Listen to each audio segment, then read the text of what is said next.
Hi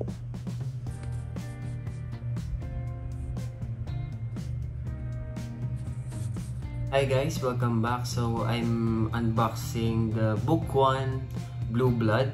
Ito yung denim, inspired by the 1996 Kentucky na jersey, denim jersey. So yeah, the box is the Book 1 box. So sobrang solid box pa lang, kakaibang Nike box siya.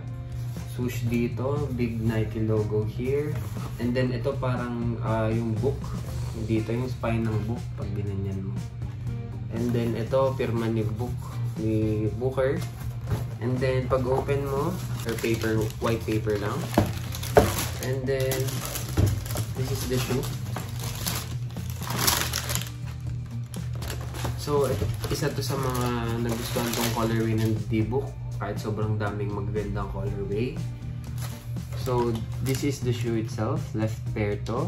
So denim siya, siguro ang ganda nito pag na-wear out na pagtagal. And then ito dark blue denim, while yung swoosh is parang yung light denim, yung wash denim, and then may outline na white. And then blue laces, XDR rubber outsole. So sobrang pag ganun kasi mas maganda siya, hindi siya nauupod. So yeah, herringbone pattern, white outsole. Yung midsole niya naman, ito yung isa sa nagustuhan kong design kasi kakaiba siya. Parang worn out siya, or parang sa mga golden goose type, yung parang nadumihan na yung midsole, and as you can see. And then yung tongue logo niya is yung logo ng Kentucky Wildcats before, and then may book dito, yung signature niyang name. And then exposed foam yung sa dito niya, sa tongue niya, sobrang solid ng details. And then padded din yung inside niya, great for the Achilles protection. And dito sa may heel part, merong number 1 stitched siya kasi number 1 number ni Booker. Likod, matigas tong part para sa heel counter. Torsional support, okay siya, matigas. And then ang wala lang dito sa typical Book 1s is yung pull tab niya dito. Ayun yung insole niya dito. And then yun, yung midsole dito matigas, siguro para sa lateral support, while yung sa inside ito yung malambot. So may air zoom siya dito sa may heel, which is sakto siya sa, kasi the way I run parang nauuna yung heel eh. So tingin ko okay siya sa playstyle ko. While 4 foot, siguro Cushlan lang to. Cushlan 3.0 ata. And ito, alam ko may meaning yung insole eh. 001, 616, 228, and then 602. Parang country code or something.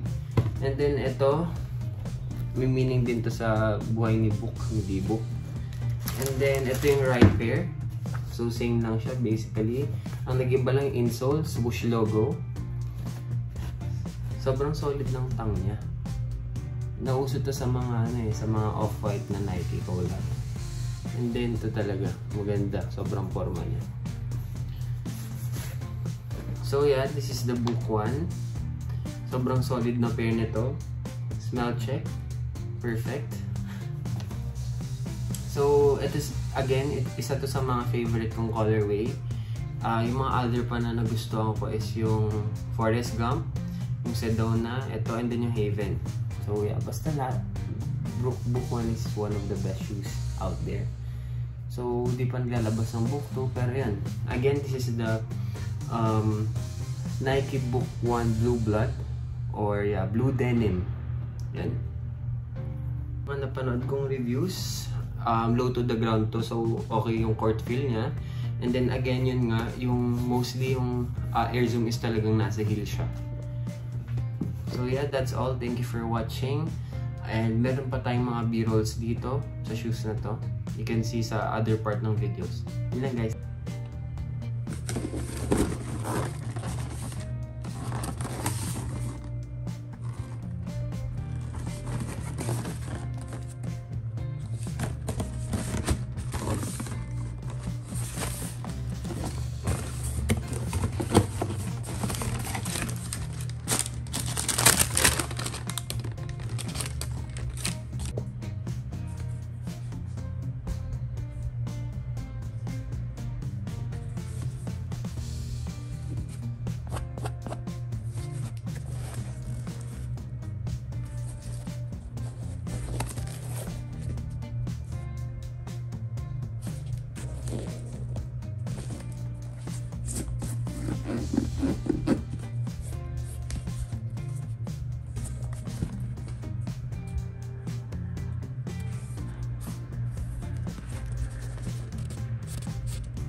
that's all. Thank you for watching.